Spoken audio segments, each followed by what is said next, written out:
O fundador do MBL e pré-candidato pelo Missão, Renan Santos. Também agradeço, Renan, por aceitar nosso convite e estar aqui com a gente no programa, me acompanhando nessa entrevista, os jornalistas Fernando Mitre e Thaís Freitas. Antes do Mitre e da Thaís, Renan, deixa eu também fazer uma pergunta. É a sua primeira vez aqui, o Aldo já esteve em outros programas com a gente.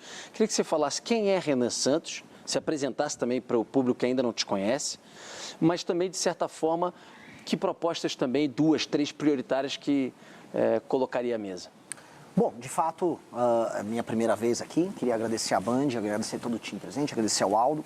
Bom, meu nome é Renan Santos, tenho 42 anos, nasci em São Paulo, sou de uma família de classe média, sou um dos fundadores do Movimento Brasil Livre, participei das manifestações que redundaram na queda da Dilma Rousseff, lutei, à época, pelo apoio à Operação Lava Jato, que depois foi demonstrada, vamos dizer, como uma operação útil no combate à corrupção, mas que foi desmontada a posteriori pelo senhor Jair Bolsonaro, sua família e o STF. Com base na luta que nós tivemos, não só contra a corrupção, mas na luta por um Brasil mais livre, um Brasil em que trabalhar e produzir, em que andar na rua livre do crime organizado deveria ser uma premissa.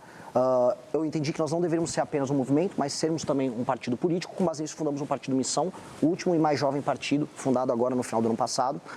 E o que nós defendemos, né? Começando até com um diagnóstico, acho que é um problema de falta de imaginação no Brasil. O brasileiro, ele perdeu tanto a esperança em si próprio, que a gente sequer consegue se imaginar como o que nós deveríamos ser, que é uma das 5 maiores nações do mundo. O Brasil nasceu para ser uma das 5 maiores nações do mundo. E o objetivo nosso, até por isso o nome do nosso partido é Missão, é em 30 anos colocar o Brasil na mesa com China, Rússia, Estados Unidos e Índia, determinando o que é importante no mundo. Nós temos território, nós temos população, nós temos recursos, e o que nos falta na prática é imaginação. E aí as propostas dentro dessa imaginação: devolver o território do brasileiro aos brasileiros, retirar o crime organizado das áreas que ele hoje ocupa, fazer uma reforma fiscal acompanhada de uma reforma de competitividade para permitir que empresas se instalem no Brasil e que o brasileiro tenha a possibilidade de ganhar dinheiro, gerar empregos de maneira livre. Fazer uma reforma, que eu chamo de lei de responsabilidade gerencial, que torne os prefeitos, de fato, amigos de políticas públicas que funcionem e não como meros administradores de emenda, como acontece em todo o Brasil e mantém regiões inteiras do Brasil. Eu visitei o Maranhão para ver isso, como um lugar que trata o povo como animal, administra emenda apenas para fazer desvio, mantendo um IDH baixíssimo. Então, esses desafios, esses 3 que eu elenquei, são os desafios que o mandato nosso, caso aconteça, vai mudar o destino do Brasil. A gente pode colocar aí uma questão específica e concreta e muito grave, que é a questão fiscal. A pergunta que eu faço aos dois é exatamente essa: que passos podem ser dados visando uma disciplina fiscal que permita que os juros comecem a cair? Porque o Brasil vive esse drama, as empresas vivem isso, os consumidores estão endividados. Por quê? Tem o juro e atrás do juro tem a questão fiscal. Que posições objetivas os senhores têm para combater objetivamente isso? Eu começo, Aldo? Eu acho que a gente tem que começar com uma reforma fiscal na área da despesa. Nós temos, a experiência internacional demonstra que o controle de gastos no longo prazo, ele cria regimes fiscais mais funcionais e que conseguem segurar a curva da dívida. O nosso deputado federal, Kim Kataguiri, ele produziu uma PEC junto com os deputados que faz um controle justamente dessas despesas e que é muito enfática e é muito rígida. Essa reforma, ela endereça não só privilégios do judiciário, mas endereça questões como, por exemplo, indexações que envolvem BPC e aposentadoria, renúncias fiscais de lobbies poderosíssimos. Essas renúncias fiscais têm um impacto fiscal gigantesco. Ela endereça questões que envolvem a reforma da Previdência e certos privilégios que existem dentro do regime previdenciário brasileiro e que, caso passe, uma expectativa de em 10 anos você ter uma economia na casa dos 3,3 trilhões. Lógico que todo o Brasil, toda reforma tem algum tipo de mitigação, né? Mas se a gente falar em 3,3 trilhões, a gente fala num controle, nessa curva galopante da dívida que a gente tem, e aí a gente passa a falar em redução de taxa de Selic, maior espaço discricionário para investimento por parte da Presidência da República, que hoje não tem basicamente espaço para investir, para gastar, e aí sim a gente começa a falar de juros que fazem com que o empreendedor e o cidadão possam, investir mais na produção e o outro construir mais. E aí a gente começa a endereçar outros problemas brasileiros importantes. Ficar preso a buscar eleitores da família Bolsonaro. Essa estratégia eu deixo para o Zema, eu deixo para o Caiado, que estão fazendo demonstrações públicas de que eles gostam muito do Bolsonaro. O Caiado disse, inclusive, que a primeira coisa que ele vai fazer como presidente é beneficiar os Bolsonaro. E, basicamente, parte da campanha deles... Você diz a anistia? Anistia. Não, a primeira coisa que eu vou fazer como presidente é anistia. Você faria, se eleito? Dosimetria, não anistia. Tá. 263, que é o que nós votamos favoravelmente no Congresso, mas não anistia. Aquelas pessoas, inclusive, Bolsonaro cometeram crimes. A gente pode discutir os vícios formais envolvidos ali, mas houve cometimento de crime. E eu sempre digo para os bolsonaristas, se fosse o MST a invadir os prédios públicos, o que eles diriam? Eles pediriam anistia para aquelas pessoas? Crime é crime, não importa se você está de vermelho ou se você está de amarelo. Tá? Dito isso, eu estou rodando o Brasil e eu estou falando de problemas concretos das pessoas e trazendo soluções concretas justamente no coração do eleitorado de cada um.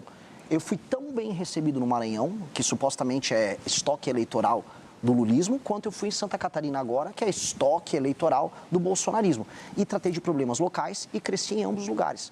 Eu fui, de acordo com o Google Trends, a pessoa mais pesquisada no Maranhão na semana retrasada. Então, há uma resposta que nós podemos dar.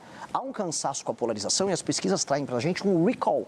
Ou seja, o top of mind, o nome que vem na cabeça das pessoas quando elas imaginam eleições, ainda é o sobrenome Bolsonaro, agora com o Flávio, e o nome Lula, com o atual presidente da República. Mas os mais jovens, que já estão alheios a isso, eles estão procurando outras alternativas.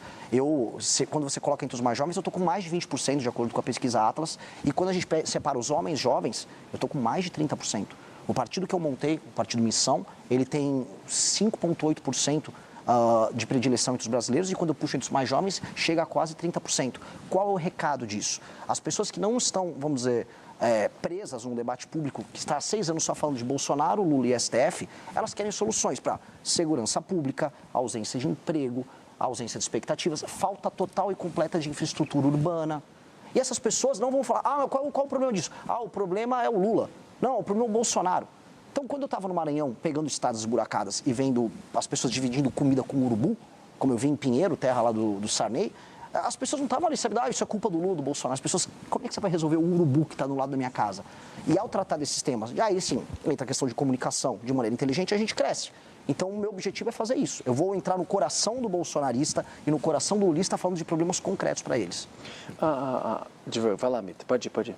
Eu queria já levantar a questão da segurança, que é fundamental nessa campanha eleitoral, não é? E as pesquisas mostram que esse tema, ele vem, e quando eu falo das pesquisas das últimas eleições, das penúltimas e tal, esse tema vem crescendo. Primeiro, o Renan, qual é o plano que ele tem para juntar essas forças para combater de fato o crime organizado, que está ganhando a guerra? Muito bem observado, Mitri, eles estão ganhando a guerra e eles estão ganhando por WO, porque o outro lado não responde. E essa é a reclamação de todas as forças policiais.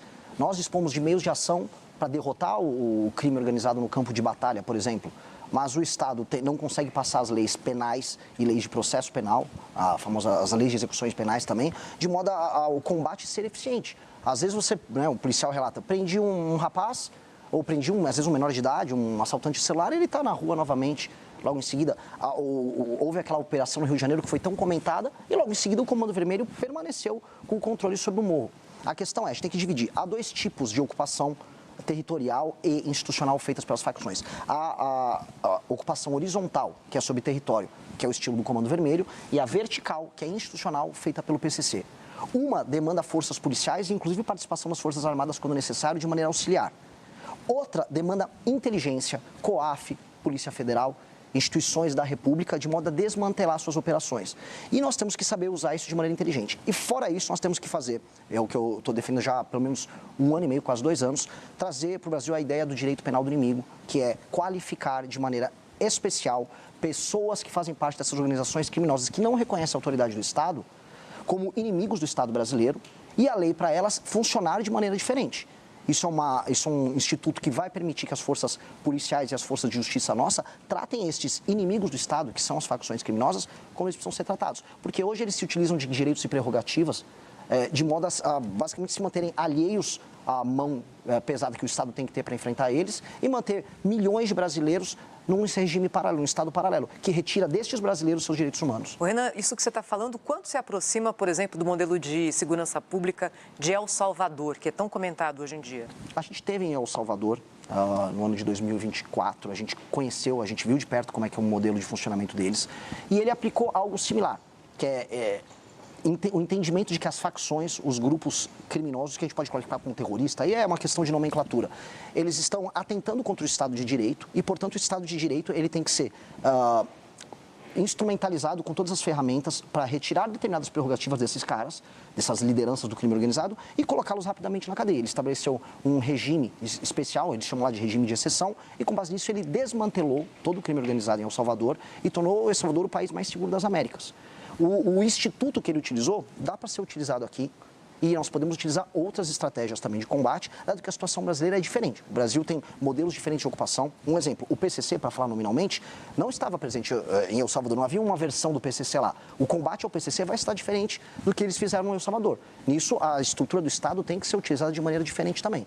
Cada caso, cada facção, uma solução. Um pouco do que o Mitri falou, dessa integração também entre as forças. Sim, eu acho isso e às vezes principal. falta de vontade até política entre esses entes, né? Mas esse é o problema principal. A real é que as forças de segurança nos estados, elas sabem o que fazer. Eu tive no Ceará e nós temos cidades inteiras tomadas pelo crime organizado. Não há, eu repito aqui, já até fui processado 2 vezes pelo governador do Ceará. Não há vontade política em resolver isso. Não há vontade nenhuma. E eu suspeito, e posso tomar um terceiro processo, que o governo do Ceará é especialmente leniente com o avanço do Comando Vermelho. Há governadores que não têm vontade política em resolver isso. Na Bahia está acontecendo a mesma coisa com o Jerônimo. As forças policiais lá, elas reclamam, olha, eu quero fazer, nós sabemos onde há a área tomada pelo crime organizado, nós dispomos de forças, não é difícil trocar o tiro, resolver, não é difícil recuperar aquela área, mas nós não podemos fazer nada. Não há o comando, não há vontade. Uma das coisas mais absurdas que eu vi no Ceará foi, durante a tomada de uma cidade, Santa Quitéria, estavam discutindo o programa Pena Justa, que ia soltar mais bandidos, porque as cadeias não estavam supostamente em condições desejáveis para aqueles bandidos.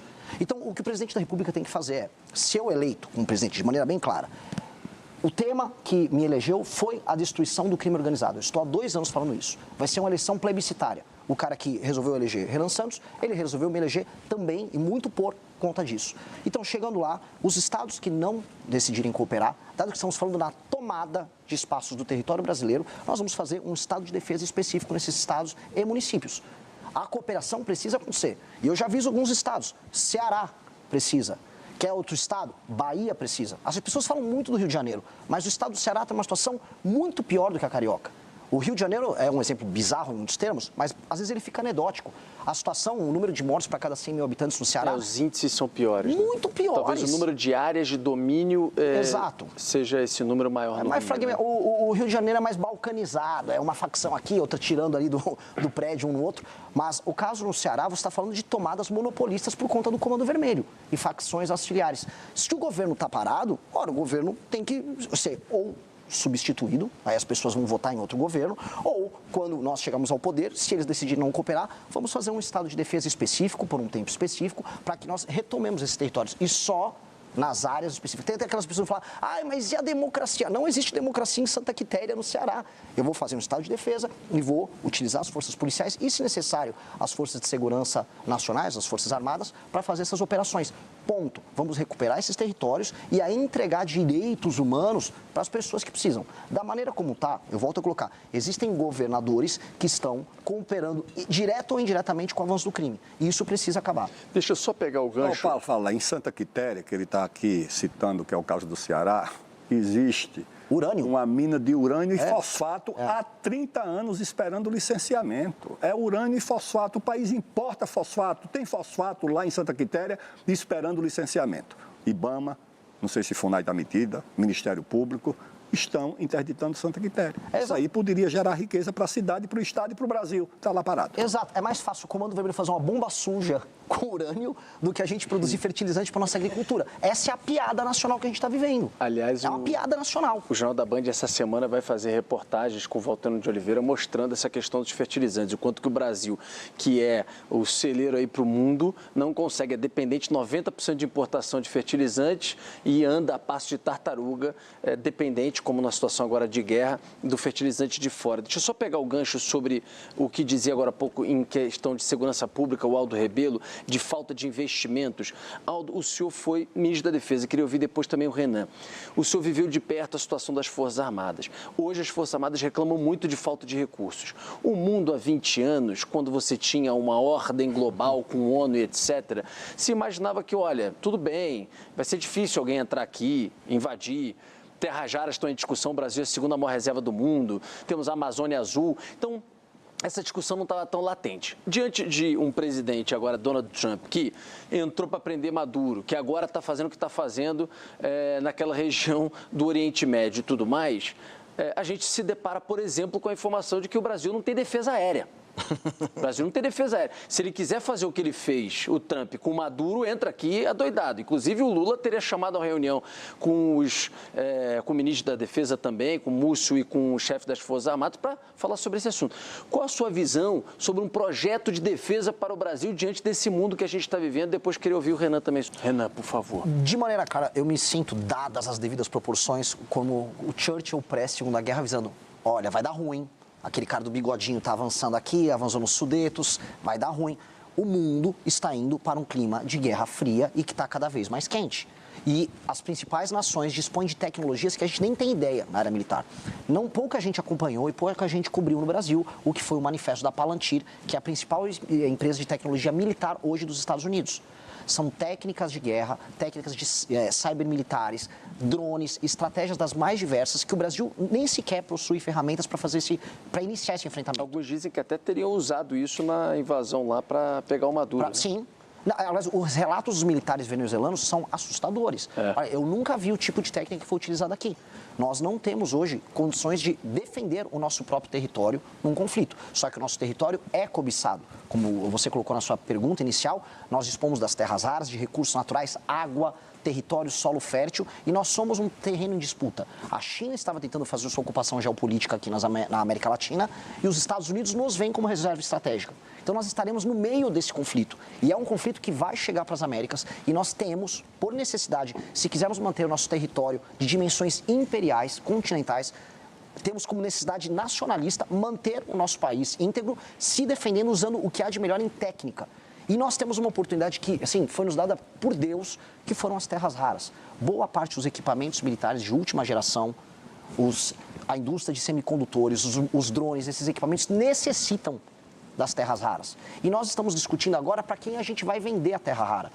Nós temos que ter uma agenda de competitividade, ter, como ela trouxe, um espaço fiscal. Por isso que eu falo muito de reforma fiscal na área da despesa. Tem que ter uma reforma fiscal na área da despesa para sobrar dinheiro para a gente fazer os investimentos corretos. E com base nisso, negociar com os Estados Unidos ou com a China, ou quem for, não só a produção das terras raras e a exportação delas, mas trazer a indústria de semicondutores, trazer a indústria bélica, fazer acordos de transferência de tecnologia e aí a gente começar a construir uma indústria de defesa de alta capacidade para que o Brasil possa se preparar para o mundo novo que vem aí. Esse mundo novo que vem aí não vai ter o Brasil só como um espectador.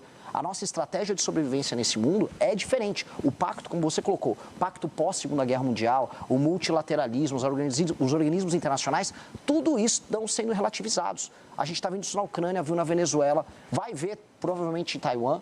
E nós temos que agora estar pronto para esse mundo. Esse mundo é um mundo que pode ser muito cruel com o Brasil. Renan, eu preciso chamar aqui o nosso intervalo, mas só para complementar uma questão, a Thaís perguntou sobre como também subsidiar isso, né? Esse aumento de investimento em defesa. O senhor acha que, às vezes, por exemplo, a exploração que ainda não aconteceu, regulamentar e explorar mais terras raras, você pode pegar uma parte desse dinheiro e direcionar para investimento em defesa? De onde você acha que pode vir esse recurso, que realmente não é pouco, para o investimento nessa área? Eu vou mais longe do que isso. Não é apenas, por exemplo, pegar um pedaço dos royalties e direcionar para a área de defesa. Eu estou falando de montar uma cadeia de indústria bélica no Brasil com transferência de tecnologia. O Brasil é o segundo lugar no mundo com mais reservas de terras raras. Portanto, usemos isso como barganha. Tal qual o Vargas soube utilizar durante a Segunda Guerra Mundial a barganha do peso do Brasil para a instalação de indústria siderúrgica aqui. A CSN lá em Volta Redonda. Exato, precisamos utilizar isso como barganha para nos posicionarmos. E é urgente. O problema é que no debate público no Brasil, os dois principais candidatos não falam disso. Um só fala em soltar o pai e outro fala em pé de meia. Enquanto isso, daqui 30 anos, talvez não tenha país para soltar ninguém nem para botar pé de meia. O Brasil hoje está discutindo aí algumas matérias, que já estão fazendo parte do dia a dia do Congresso, né? Uma delas é essa redução das horas de trabalho, esse projeto que está aí. Um projeto que o primeiro projeto eu chamo de absurdo, que é o 4x3, você trabalha 4 dias e folga 3. Até que seria bom, mas é inteiramente fora da realidade.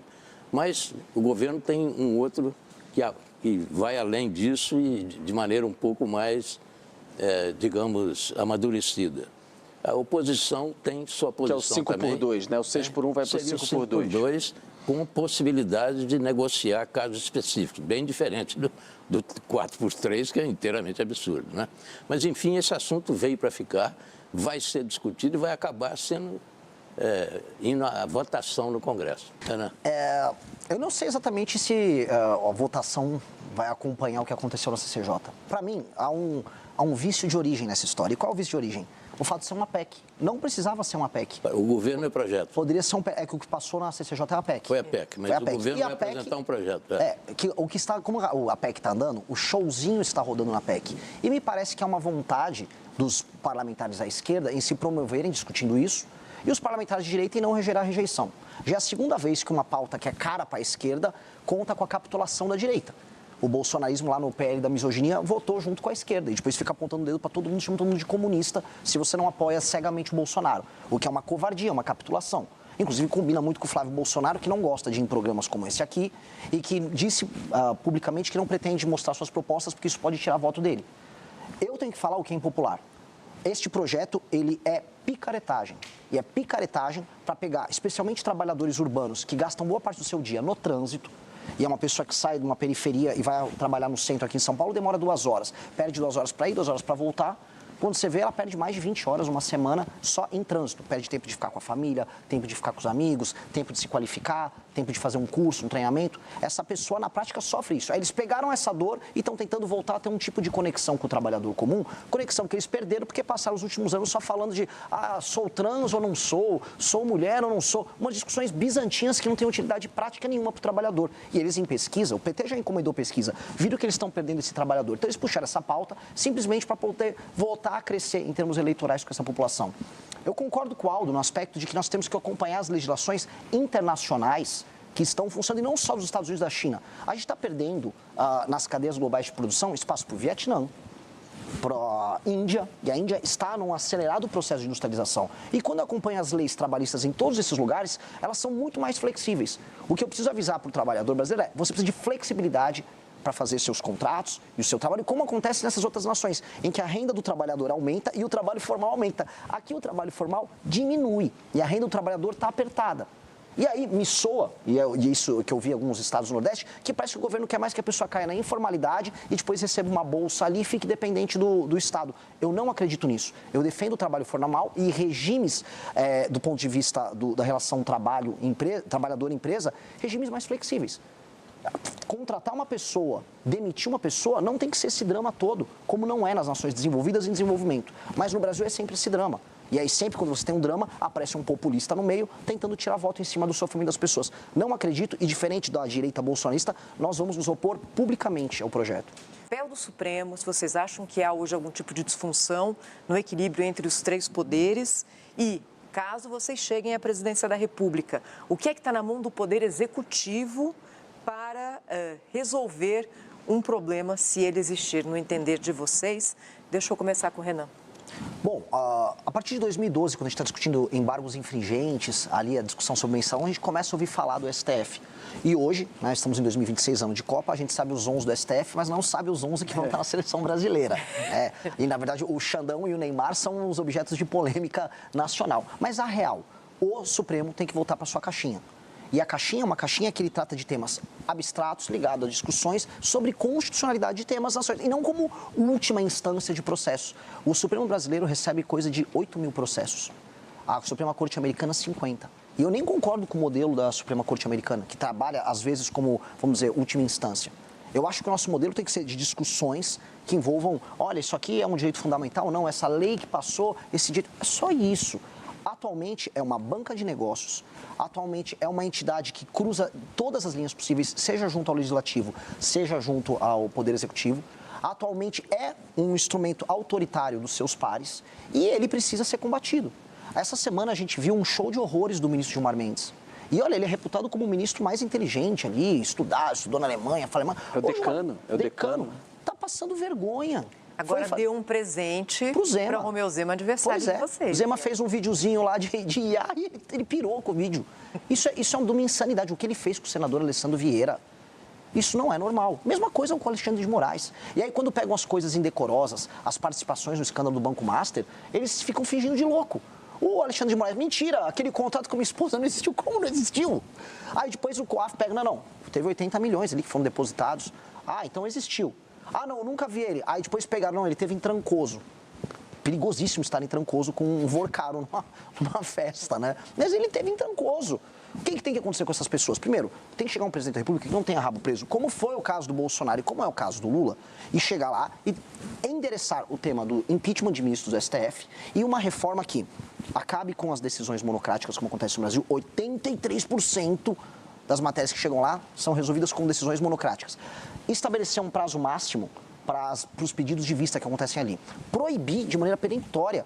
Esse prazo já tem, são 80 dias agora. Mas assim, Demorou. O problema é que não são cumpridos e quem deveria fiscalizar eles não fiscaliza, que são eles próprios, que é essas loucuras que acontecem. Outra coisa, os escritórios de advocacia ligados a parentes. Outra coisa, o tal do foro privilegiado. Código de conduta. O código, que é uma discussão que está rolando ali. Eu acho essencial o código de conduta e isso inclui também a impossibilidade de escritórios de advocacia ligados a familiares. O outro ponto que eu acho que também é importante, ela não ser a corte que cuida do tal foro privilegiado. Hoje, sejamos honestos, deputados e senadores não falam sobre o assunto e não vão tocar impeachment de ministro do STF, como, aliás, o Flávio Bolsonaro não vai tocar, porque ele tem rabo preso com o Gilmar Mendes e com o Dias Toffoli deve favor para eles, porque está todo mundo na mão dos caras. Precisamos criar uma corte específica que vai cuidar especificamente desses casos. E ainda tem outro tema, que é caro também para o ministro Aldo, que é o caso das ONGs que fazem lobby junto, vamos falar os nomes, com Rede de Sustentabilidade, com o PSOL, que chegam lá e ficam brecando obras, parando projetos que passam. Vocês vão ver, podem aguardar, a tentativa de sabotagem ao licenciamento ambiental que a gente vai ver nos próximos meses. Vão tentar sabotar o licenciamento ambiental que vai botar um monte de obra para andar no Brasil, simplesmente porque sim. Porque tem uma agenda internacional financiada com ONGs tocadas e financiadas por nossos concorrentes internacionais que vão tentar usar o STF para sabotar o país. Não podemos deixar. Eu, como presidente da República, não deixarei. E nós temos que ter, vamos dizer, uma política que empodere agora o Executivo, porque as pessoas votam no presidente da República, e que recoloque o STF nas suas funções naturais. O Legislativo também, e aí peço para as pessoas votarem direito esse ano, né? Não tem que ter palhaços, tem que ter pessoas corajosas e probas para tocar esse assunto de maneira inteligente. É isso que eu clamo para a população brasileira. Agora, aí tem uma questão fundamental. Só para o Renan responder a questão de reforma política, se o senhor entende que voto distrital pode ser um caminho ou não, e aí eu vou contigo nessa resposta e a gente depois encaminha, que eu preciso equilibrar o tempo aqui. Não, perfeito. Posso até dar um pitaco, trazer um caso claro no que a gente está discutindo aqui? Esse tema do STF é muito importante. Não dá para a gente... Infelizmente, ele cobre muito espaço. Caso claro, eu estou falando muito. Dia 5 de janeiro... Algumas áreas do Brasil que estão sob comando do crime, eu vou colocar em estado de defesa. Eu tenho certeza absoluta que vai vir uma ação do PSOL, o PSOL vai botar uma ação e vai vir um ministro, vai dar uma decisão monocrática barrando. Só que se o pedido do estado de defesa passa pelo processo legislativo certinho, obtive a maioria, conseguir, aí a decisão ilegal não se cumpre. E nós temos que estar prontos para ter um presidente da República que não obedeça uma decisão ilegal que venha do STF. Decisão ilegal não se cumpre. Inclusive, já não se cumpriu antes. Uma vez houve uma decisão do Marco Aurélio mandando afastar o Renan Calheiros, 2016. Renan Calheiros, com nenhuma qualidade moral, vamos deixar claro, falou não. Rolou o impasse e derrubaram. Que eu acho que está na hora de fazer isso. O Bolsonaro ficava comprando, a gente comprou muitos conflitos do período do Bolsonaro, em que ele ficava gritando, não gosto do Xandão. Aí depois chorava no telefone com o Xandão, como foi relatado, pediu ajuda para o Michel Temer. Não é assim que se resolve. Institucionalmente, você vai ter que dar um break. Porque o Supremo vai fazer o quê? Vai te dar um golpe de Estado? Nós precisamos falar, se o processo legislativo foi tocado através dos seus agentes devidamente constituídos, e se o presidente, devidamente constituído, entrou, vamos dizer, no cumprimento das suas atribuições com um projeto, isso tem que ser respeitado pelo STF. Não é porque eles querem discutir direitos humanos em Harvard que isso vai ser derrubado. Isso tem que ficar claro. O próximo presidente da República vai ter que lidar com esse problema. E a gente não vai poder fugir desse assunto. Indo para a questão da reforma política. Eu não acredito no voto distrital puro, porque o voto distrital puro no Brasil é apenas empoderamento do centrão. E a gente tem um modelo político através de emendas e cooptação que é um desastre. E a gente, quanto mais roda o Brasil, mais a gente vê que existe uma versão do voto distrital, que são os políticos que cooptam, vamos dizer, as prefeituras locais, distribuem emendas, compram o voto e se mantêm com suas famílias por muito tempo. A reforma que eu quero, estou chamando de lei de responsabilidade gerencial. É uma norma que altera a seguinte coisa: o sistema de incentivos para o funcionamento das prefeituras. E o foco tem que ser no prefeito. Um prefeito, hoje, ele ganha uma eleição fazendo um show do Wesley Safadão com a emenda do deputado aliado, e aí compra de voto puro e simples. Isso os municípios pequenos do Brasil funcionam assim, e a gente não pode fugir disso. Até porque não existe democracia na prática no Brasil. Um país em que tem compra de voto, a gente tem uma democracia nominal. As pessoas são cooptadas no período eleitoral, seja pela máquina pública, seja pela compra de votos, seja pelo caixa 2, votam ali no grupo familiar e o jogo segue. Nós precisamos, então, fundir municípios, estabelecer critérios objetivos de avaliação dos prefeitos, de modo a um prefeito, se quiser participar de uma reeleição, ele vai ter que cumprir no mínimo. Se ele tem 10% de cobertura de esgoto naquele município, entrega, vamos supor, 20%. O IBGE, o IPE, órgãos podem trabalhar nisso. E estabelece esses critérios. Melhora no ranking do SAEB, melhora a cobertura de esgoto, melhora índices ligados ao atendimento nas UBS, nos municípios. Obteve esses índices, participa da reeleição normalmente, pode até fazer seu show do Wesley Safadão. Não obteve esses índices, o prefeito tem que ter uma sanção. E a segunda coisa, que é super simples de resolver, o fundo partidário eleitoral no Brasil, que já é altíssimo, ele não tem que ser condicionado pelo número de tiriricas ou Nicolas Ferreiras ou Érica Hiltons que você elege no seu partido. Ele tem que ser condicionado a esses critérios de desempenho objetivo dos seus prefeitos. Então, um partido tem os prefeitos obtêm bons índices de desempenho metrificados de maneira objetiva, portanto, atendem ao interesse da população local, mesmo quando a população local não saiba avaliar. A população local no Brasil não sabe avaliar, por exemplo, a importância do saneamento básico. Não cobra, eu quero meu saneamento, ninguém cobra, até porque a obra está acontecendo debaixo da terra. E aí ninguém liga mesmo com o marco do saneamento sendo passado. Então, fazer isso obriga os partidos a... Opa, eu quero colocar bons prefeitos que vão obter bons índices de desempenho e assim eu tenho mais dinheiro para reinvestir em mais bons prefeitos e administradores públicos de qualidade. Com esse sistema de incentivo, de um lado, e com a punição para o líder político local e para o partido não poder concorrer à eleição, inclusive ficar inelegível por 8 anos naquele município, aí a gente começa a balancear. A gente estabelece critérios objetivos de avaliação. E isso a gente começa a dimensionar a necessidade das emendas, a função dos deputados federais e a função dos partidos políticos. Porque hoje o partido político é só um nome. Qual a diferença do PSD para o PP, para o União Brasil, para o MDB? Praticamente não serve para nada. A representação popular, do jeito que está, se manteria. Lógico, você vota na eleição. Acontece que um prefeito fica 4 anos, Mitre, no município, Sim. pega aquele município com 2% de esgoto, e aí termina com 2% de esgoto, ou água potável, e a população o reelege, Mitre, a população reelege ele porque a população está num nível de pobreza que ela naturalizou o absurdo. E aí esse prefeito não tem nenhuma obrigação em aumentar a atividade econômica naquele município, nenhuma, continua com o pires na mão pedindo dinheiro do fundo de participação dos municípios, o dinheiro chega, ele não faz nada de útil, faz o famoso show do Wesley Safadão, do Natanzinho no município, coloca a turma na prefeitura, coopta a galera, faz caixa 2 com o dinheiro desviado das emendas que estão na casa dos mais de 60 milhões e o jogo segue e ele é reeleito. Quando a gente vai nas pequenas prefeituras dos lugares mais pobres do Brasil, a gente vê isso. Por que é reeleito o prefeito que não melhora nenhum indicador básico? O prefeito, portanto, não está cumprindo seu papel constitucional de atender às demandas da população. E a população não sabe avaliar. A gente vai precisar ajudar a população a avaliar de alguma maneira. E esses critérios objetivos têm que estar presentes nisso. A não ser que a gente aceite as coisas como elas estão. Tudo bem, eu vou ver o Maranhão para sempre, sem rua, sem esgoto e com atividade econômica baixíssima. É isso que a gente quer? A gente chama isso de democracia? Eu não consigo concordar. Então, uma reforma tem que passar por isso.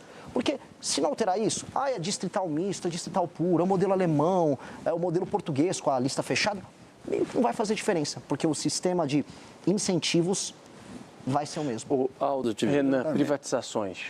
Sou favorável, dependendo do caso. Agora, num modelo mais amplo, a gente tem que entender que com a chegada da inteligência artificial, machine learning, a gente vai poder utilizar a centralidade do Estado de maneira eficiente como nunca antes na história do Brasil. Eu estou muito otimista. A Petrobras ser pública ou ela ser privada é pequeno perto do que a Petrobras e o setor todo vai poder fazer um mundo em que o conhecimento ele vai ser compartilhado. É uma novidade muito grande nisso. Um exemplo, mais que não seja uma empresa pública, o SUS, com o uso da inteligência artificial, do machine learning, do prontuário único, de aplicativos que vão fazer com que você possa se consultar com o médico na hora, ele vai passar por uma revolução nos próximos anos. Eu era, como liberal, meio, não gosto do SUS, tudo que é meio, tem único no nome, eu sou meio contrário. Hoje eu já olho o modelo centralizado do SUS, junto com a tecnologia, com o machine learning, como uma dádiva. A gente vai poder fazer uma revolução na área da saúde, como os Estados Unidos hoje não podem fazer. Como a Inglaterra está pensando em fazer, como El Salvador, a gente citou o Bukele agora há pouco, está fazendo, e o modelo deles é sensacional. A gente fala muito de segurança, mas a área da saúde é uma revolução.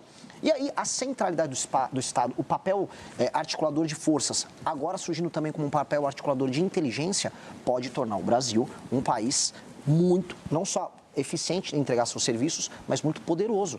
A gente poder usar as terras raras, utilizando o Estado como, por exemplo, um fomentador dessas empresas de tecnologia que vão fazer transferência de tecnologia com empresas americanas e explorando esses recursos, o Estado não passa a ser um inimigo, ele passa a ser um parceiro nessa construção. E eu acho que esse futuro vai ser próximo. Considerações finais.